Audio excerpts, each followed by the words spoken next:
대주주 기준 하나도 당정 협의로 원만하게 합의하지 못하고 시장의 불안감을 키우는 걸 보면 참 안타깝습니다. 코스피가 어디까지 빠져야 정신을 차리실 겁니까? 여기에 총리의 한국 증시 TBR 겹쳤습니다. 젊은 세대가 경제를 바라보는 관점과 언어 그리고 기성세대의 주안점이 얼마나 다른지를 보여주는 명백한 촌극이었습니다. 국민들은 대통령께서 과거에 작전주로 돈 좀 벌어봤다는 무용담을 늘어놓는 것보다 작전주가 아니더라도 정당하게 돈을 벌 수 있는 구조적인 변화를 만들어달라고 요구하고 있는 것입니다. 대한민국 국민들은 지도자를 선택할 때 크게 두 가지 기대를 갖습니다. 첫째는 품성을 기대하며 선택하는 도덕적 지도자, 둘째는 실력을 기대하면서 뽑는 실용적 지도자입니다. 박근혜, 문재인 전 대통령은 전자에 가까웠다면 이재명 대통령께서는 본인은 인정하고 싶지 않으시겠지만 사실상 이명박 전 대통령과 같은 실용적 지도자의 기대를 안고 출발했습니다. 따라서 이재명 대통령의 키워드는 분명했습니다. 실용 그리고 탈이념이어야 했습니다. 근데 지금 정부는 정반대의 길을 가고 있습니다. 교조적 사고에 빠져 돈 퍼주기, 증세, 편향적 인사에 몰두하고 있습니다. 합리 대신 교조, 실용 대신 도그마. 국민들은 이럴 거면 중도 보수라는 간판은 왜 걸었느냐라고 묻고 있습니다. 대통령께서는 후보 시절 스스로를 중도 보수라고 규정했습니다. 그러나 그 의미를 곱씹어 보면 대통령 머릿속에는 전교조와 민주노총이 가운데, 즉 중도라는 인식을 했다는 겁니다. 생각해 보십시오. 김정은 입장에서는 우리 모두가 오른쪽일 것입니다. 극우 농객 전한길 씨 눈에는 이준석이 왼쪽을 보일 것입니다. 이런 상대적 인식 자체가 조소할 만한 일입니다. 마찬가지로 전교조와 민주노총을 중도라고 인식하는 것 또한 착각입니다. 이것은 균형이 아니라 좌표 자체가 어긋난 것입니다. 인사 문제를 보겠습니다. 이재명 정부는 검찰개혁을 외치고 있습니다. 그런데 법무부 장관의 검찰 출신은 배제했습니다. 아마도 당사자주의가 자신의 출신 집단에 대한 온정주의를 가져올 수 있기 때문일 것입니다. 그렇다면 교육부 장관은 어떻습니까? 전교조 출신을 안 치면서 균형을 말하지만 실제로는 균형이 전혀 없을 겁니다. 교총 출신 교육부 장관을 찾으려면은 1990년 노태우 정부까지 거슬러 가야 됩니다. 이번 지명자가 SNS에서 했던 수많은 과격한 표현은 교육정책의 수장이 되기에는 매우 위험해 보입니다. 관용차를 인도에 세웠다는 지적이 여러 번 있었다면 그것은 우리가 경계하는 갑질 DNA가 몸에 밴 것입니다.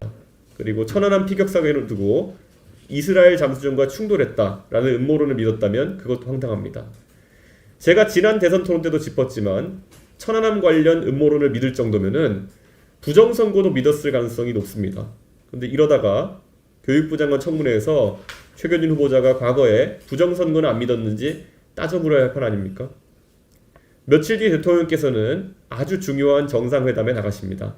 그런데 미국 정부가 우리 신정부를 어떻게 보겠습니까? 한쪽에는 민주노총 출신 노동부 장관, 다른 한쪽에는 전교조 출신 교육부 장관 후보자. 아무리 마가니, 마스가니 하는 글자가 쓰인 모자를 쓰고 친한 척 웃는다 해도 그것은 파트너십이 아니라 기만 행위로밖에 보이지 않을 것입니다. 외교 무대에서 국격이 추락하는 모습을 국민들이 지켜보게 돼서는 안 됩니다. 이재명 대통령께 간곡히 말씀드립니다. 최교진 교육부 장관 후보자의 지명을 지금이라도 철회하십시오. 청문회에서 더 큰 사고가 터져 국민에게 실망을 주지 않도록 하는 것이 최소한의 공적 책임입니다. 지금 필요한 것은 교조적 고집이 아니라 실용적 균형 감각, 패거리식 인사가 아니라 국민에게 희망을 주는 인사입니다. 개업발로 흥분한 정권이 아니라 국민의 삶을 안정시키고 대한민국을 실용적으로 이끌어 나가는 정권이 되기를 야당으로서 강력하게 촉구합니다. 다음으로 청와대 대표를 모시고 나오겠습니다. 예, 김용범 대통령실 정책실장이 노란봉투법에 대해서 문제가 생기면 다시 개정하면 된다라고 합니다. 듣고도 믿지 못할 수준의 허튼 소리입니다. 국가 경제에 있어서 제도적 안정성, 예측 가능성이 얼마나 핵심적인 요소인지는 뭐 더 말할 필요가 없을 정도입니다. 그런데 대통령실의 정책실장이라고 하는 사람이 제도적 안정성의 중요성에 대한 최소한의 이해도 없는 수준 미달의 발언을 쏟아내고 있습니다. 도저히 국가 정책을 맡길 수 없을 수준의 위험한 인식입니다. 국가 정책을 아니면 말고식으로 운영한다면 대한민국을 어떻게 신뢰할 수 있겠습니까? 제도를 신뢰할 수 없으면 대한민국에 투자를 할 수도, 한국에서 기업을 창업하고 운영할 수도 없을 것입니다. 무신분립입니다. 노란봉투법의 부작용도 대한민국의 큰 리스크이지만 그에 못지않게 마구잡이로 법을 만들고 문제가 생기면 다시 바꾸면 된다는 수준의 인식, 예측 불가능한 정책 운영은 대한민국 경제의 근원적 리스크입니다. 노란봉투법 본래의 목적은 노동자와 노동조합에 대한 과도한 손해배상 책임을 제한하자라는 것이었습니다. 개혁신당은 처음부터 이런 부분에 대해서는 충분히 동의할 수 있다는 입장을 견지해 왔습니다. 최근에 대한민국을 대표하는 수많은 경제단체들도 노동자와 노동조합에 대한 손해배상 제한은 받아들일 테니 원청이 하청과 무제한적으로 교섭을 해야 되는 사용자 범위 확대, 그리고 사업 경영상 판단에 대해서 노동쟁의를 허용하는 부분에 대해서만은 다시 한번 재고해달라. 그리고 심지어는 그것조차 어렵다면 1년의 유예기간이라도 허용해달라라고 간절하게 부르짖고 있습니다. 그런 간절한 부르짖음에 대해서 김용범 정책실장은 그냥 하겠다. 문제가 생기면 다시 개정하면 되지 않느냐라는 너무나도 무책임한 태도를 보이고 있습니다. 노란봉투법은 우리 노사관계법의 기본 틀을 심각하게 흔들고 근본적으로 변화시키는 법안입니다. 불명확한 부분, 부작용이 예상되는 부분이 너무나도 많습니다. 경영계뿐만 아니라 심지어는 고용노동부 소속기관인 중앙노동위원회조차도 유예기간 1년이 꼭 필요하다라고 합니다. 사업 경영상의 결정 등으로 쟁의 범위가 확대되는 만큼 혼란을 막기 위한 최소한의 준비기간이 필요하다는 취지입니다. 사업 경영상 결정에 대해 파업을 허용하는 부분, 이재명 정부는 근로조건 변경을 필연적으로 수반할 때 한정하겠다라고 하지만 외국으로의 투자, 국내 일부 사업 부문 축소 등 대부분의 사업 경영상 결정은 근로조건 변경을 동반할 수밖에 없습니다. 경영 환경의 변화에 따라 생산량 또 그에 따른 노동자의 근무 시간 등을 변경하는 경우에 항상 노동쟁의의 위험을 안아야 한다라는 이야기입니다. 이건 그냥 한국을 떠나서 외국에서 사업하고 고용하라고 등 떠미는 것 아닙니까? 노란봉투법은 어떤 경우에 어떤 범위에서 원청이 하청과 교섭해야 하는지도 너무나도 불명확합니다. 여기에 대해서 법은 통과시킨 이후에 고용노동부에서 가이드라인을 만들겠다라는 식으로 대응하고 있지만 법을 통과시키고 나서 가이드라인으로 법에 없는 내용을 규정하고 제한하게 되면 법원에 갔을 때 판판이 깨질 수밖에 없습니다. 지금 이재명 정부는 국가 정책의 예측 가능성이 얼마나 중요한지에 대한 인식이 결여되어 있음은 물론이고 법 체계에 대한 기본적인 인식조차도 못하고 있는 것입니다. 대한민국을 이렇게 주먹구구식으로 아니면 말고식으로 운영해서는 안 됩니다. 자기 돈이 들어간다면은 구멍가게를 운영하면서도 이런 식으로 할 수는 없을 겁니다. 예상되는 문제점, 예상되는 부작용들을 충분히 대비해 가면서 자기 사업은 할 사람들입니다. 대한민국 호도 자기 돈 들어가는 사업의 반의 반만큼이라도 부작용을 예상하고 신중하게 검토해 가면서 운영해야 합니다. 그럴 자신이 없다면 대통령실의 정책실장이라는 거창한 직함은 떼야 할 것입니다. 이상입니다. 다음으로 김성열 수석 최고위원의 논의를 듣겠습니다.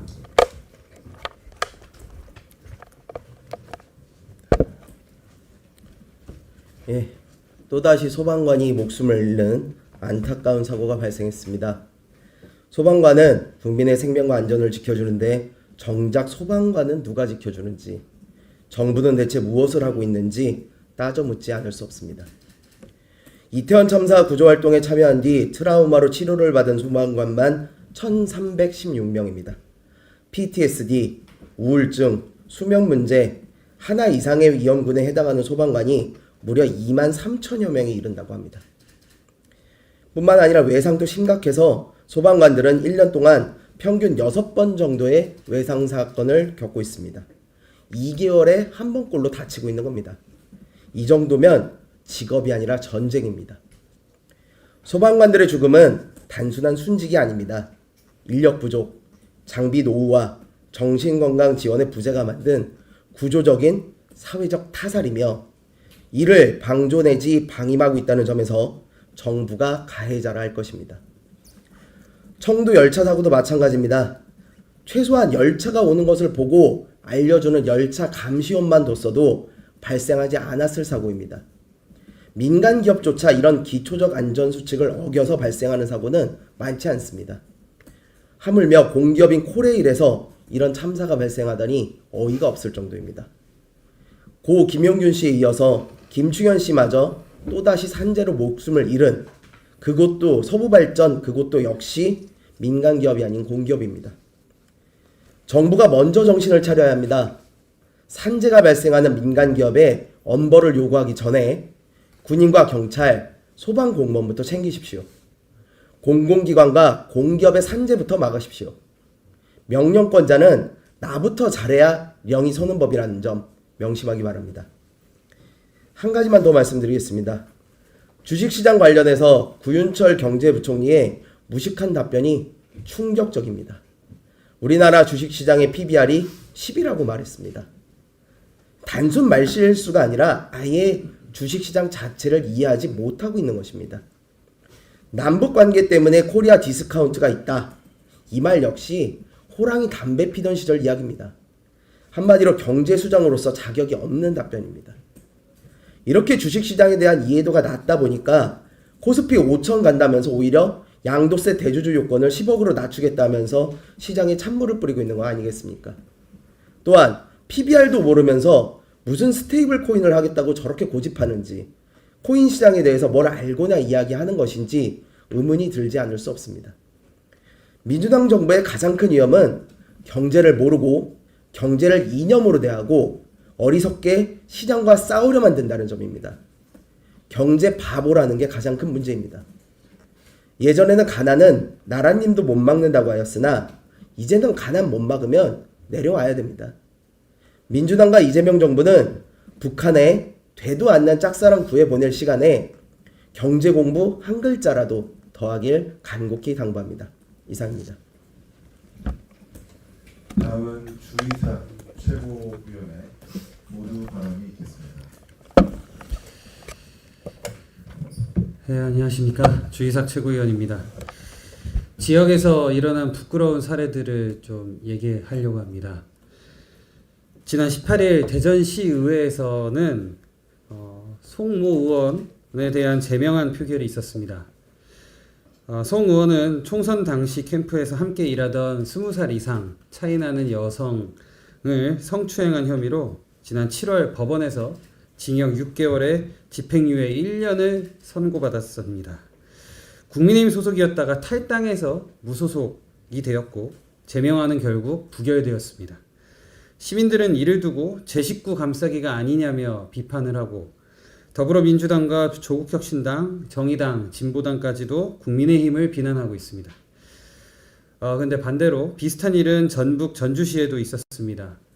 성추행은 아니지만 전모 전주시의원은 공공배달앱 예산 중에서 한 1억 원 가량 중 무려 7천만 원을 자신과 가족이 운영하는 미용실에 배정한 사실이 드러났습니다. 그는 민주당 소속으로 사실을 인정하고 상임위원장직을 사퇴하며 사과는 했지만 이 역시 지방의원이 해서는 안 될 중대한 비위입니다. 국민은 지방의원들에게 공직자로서 기본적인 도덕성과 책임감을 기대합니다. 단순 말실수와는 비교도 안 될 정도로 성범죄와 이해충돌 같은 행위는 그 자체로 공직을 맡을 자격을 잃는 일입니다. 마땅히 잦은 사태가 뒤따라야 합니다. 하지만 이들이 뻔뻔하게 자리를 지키는 이유는 분명합니다. 더 높은 자리에 있는 정치인들이 더 큰 잘못에도 불구하고 책임지지 않기 때문입니다. 이재명 대통령은 대법원의 유죄 취지 판단에도 불구하고 대통령이 되었고, 이춘석 의원의 차명 주식 투자 역시 당 차원의 꼬리 자르기로 무소속으로 탈당하며 끝났습니다. 윗물이 맑아야 아랫물이 맑다는 이 만고의 진리처럼 정치의 상층부가 책임을 외면하고 부끄러움을 모른다면 그 아래 지방 정치도 변할 수 없습니다. 지금 필요한 것은 책임 있는 퇴진이며 정치권 모두가 국민 앞에 부끄러움을 아는 태도입니다. 개혁신당은 부끄러움을 아는 정치를 하겠습니다. 또 지방선거에서 그런 인재들을 국민 여러분께 선보이겠습니다. 그리고 앞으로도 지역에서 벌어진 일들이 있다면 많이 제보해 주십시오. 지역을 대변하는 그런 최고위 되겠습니다.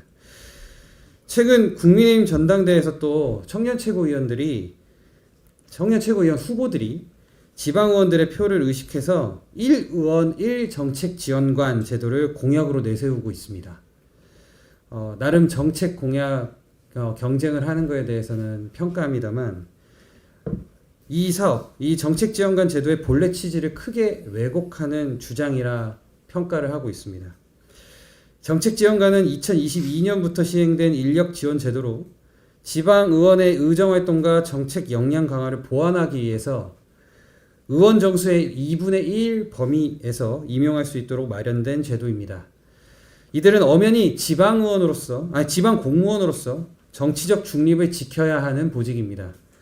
그럼에도 불구하고 현실에서는 제도의 취지와 다르게 운영되는 경우가 적지 않습니다.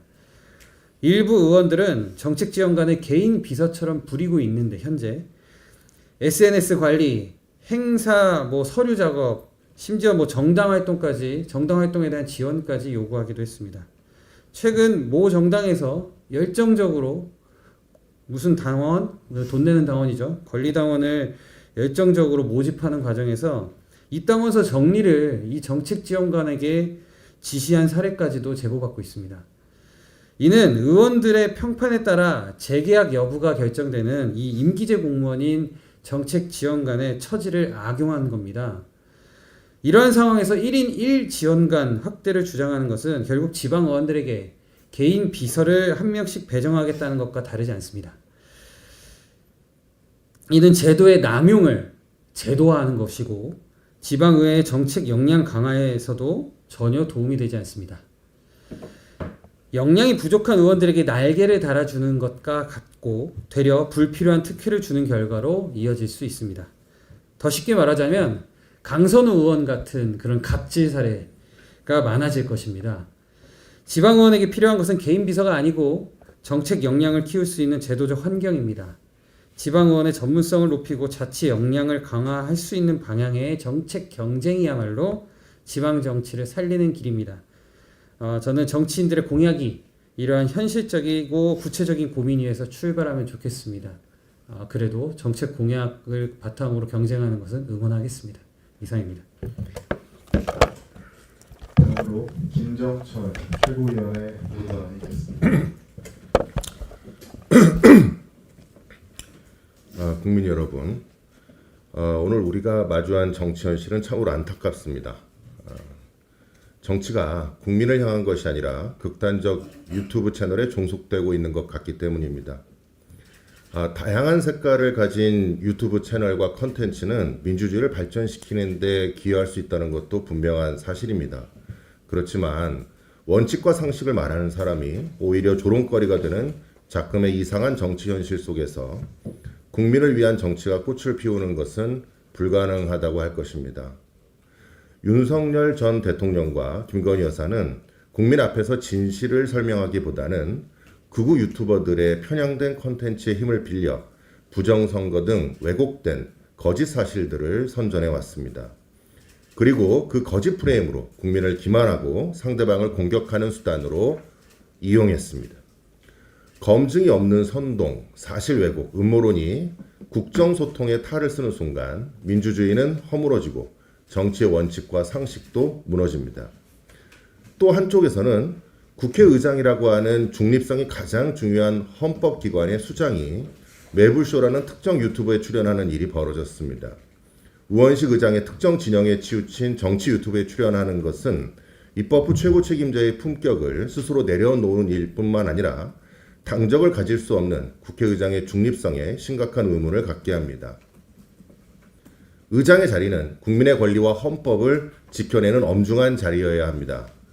물론 예능 프로그램의 출연 등을 통해서 국민과 한층 가까워지는 계기와 기회로 삼을 수도 있습니다. 그러나 원칙과 상식이 아닌 상대 진영에 대한 조롱과 희화를 일삼는 유튜브 채널에 출연하여 국회의장의 권위를 무너뜨리는 모습은 국민의 한 사람으로서 참 보기 힘들었습니다. 극단 유튜버들이 자신들에게 의존하는 대통령, 국회의장, 국회의원들의 배후 세력을 자처하며 의기양양해하는 모습도 이제 그만 보고 싶습니다. 얼마 전에는 김어준의 더 파워풀 콘서트가 열렸습니다. 그 파워풀이라는 그 이름처럼 문재인 전 대통령, 우원식 국회의장, 김민석 국무총리 당시 후보자, 정청래 더불어민주당 당대표 후보자 등 여권의 핵심 파워풀한 인물들이 참석했다고 합니다. 이게 정상입니까? 결국 양극단의 편향적 컨텐츠가 정치의 무대가 되고 공적 지위를 갖고 있는 공적 인물들이 편향적 컨텐츠의 재료로 소비되면서 정치가 무너지고 있습니다. 이렇게 음모론으로 선동하는 극단 유튜버들에게 끌려다니는 정치는 원칙을 잃고 상식을 잃고 품격마저 사라집니다. 그로 인해 국민들도 정책이 아닌 자극적 언어에 끌려다니게 되고 우리가 지켜야 될 민주주의의 중심은 흔들립니다. 이제는 결단해야 합니다. 정치인은 극우 극좌 유튜버와 단절해야 합니다. 정치인은 공적 언론과 공적 토론장에서 평가받아야 합니다. 가짜 뉴스와 편향적 컨텐츠 대신 국민 앞에서 원칙과 상식, 품격으로 승부하는 정치를 해야 합니다. 극단 유튜버의 단절을 통해서 정치의 품격 회복을 해야 되고요. 극단 유튜버를 이용한 자신의 정치적 영향력, 파워를 높이는 그건 마약과 같습니다. 이는 선택이 아니라 민주주의를 지켜야 하는 정치인의 책임입니다. 저 역시 그렇게 하겠습니다. 감사합니다. 다음으로 이주영 정책위 의장님의 모두 발언이 되겠습니다. 이주영입니다. 아이들에게 선택과 결정에 대해 가르칠 때 저는 두 가지를 강조합니다. 나에게 하나뿐인 것을 함부로 걸면 안 된다. 돌이킬 수 없는 선택은 쉽게 하면 안 된다. 김용범 대통령실 정책실장은 노란봉투법에 대해 우려의 상당 부분은 과장이라고 생각한다고 말했습니다. 노란봉투법 탓에 주요 기업이 해외로 이전할 것이라는 우려에 대해서도 그런 일은 일어날 것 같지 않다고 합니다. 그러면서 덧붙인 말이 걸작입니다. 만약 산업계가 우려하는 그런 상황이 되면 법을 다시 개정하면 된다. 나란 일이 바둑판 엎으면 다시 리셋되는 게임입니까? 바둑판을 다시 세워도 날아간 바둑돌은 누가 치우며 잃어버린 돌은 어디서 다시 가져옵니까? 걸린 판돈이 내 것이 아니어서 쉬운 겁니까? 아름답고 정의로운 꽃밭은 아이들의 그림과 마음속에 있어야지 정책 결정자들의 머릿속에 있어서는 안 됩니다. 현장의 아우성을 외면한 막무가내 정책이 어떤 돌이킬 수 없는 붕괴를 가져오는지 우리는 이미 경험한 바가 있습니다. 졸속으로 진행된 의대 증원과 망가진 외양간에 불지르는 필수 의료 패키지로 올해부터의 핵심 의료 지원자는 멸종 수순을 밟고 있습니다. 의대 커리큘럼조차 모르면서 현장의 아우성을 무시하고 조롱한 정부의 막무가내 정책에 대한민국의 의학교육은 비가역적으로 분쇄되었습니다. 전공의들이 순차 복귀 중이지만 지역의 복귀율은 참담합니다. 응급의학과, 산부인과, 소아청소년과, 외과의 신규 복귀율은 5%를 밑돕니다. 이제 정부는 무슨 법과 정책을 또 어떻게 바꿀 겁니까? 이번에는 기업 차례인가 봅니다. 울고 싶은데 뺨 때려주니 발빠르게 사업을 접고 짐 싸는 기업들. 한국이 제 발에 스스로 묶는 모래주머니를 흐뭇하게 바라보고 있을 경쟁국들. 그 대가는 우리 국민이 가진 재산과 일자리로 치르게 될 겁니다. 한 나라의 산업 생태계와 기업 경영은 아무렇게나 꺾어도 스스로 다시 피는 잡초가 아닙니다. 하나뿐인 대한민국, 돌이킬 수 없는 강물 위의 선택, 정부는 국민을 볼모로 한 도박을 멈추기 바랍니다. 이상입니다. 네, 이것으로 공개 회의를 마치고 비공개로 전환하겠습니다. 참석해 주신 언론인 여러분 진심으로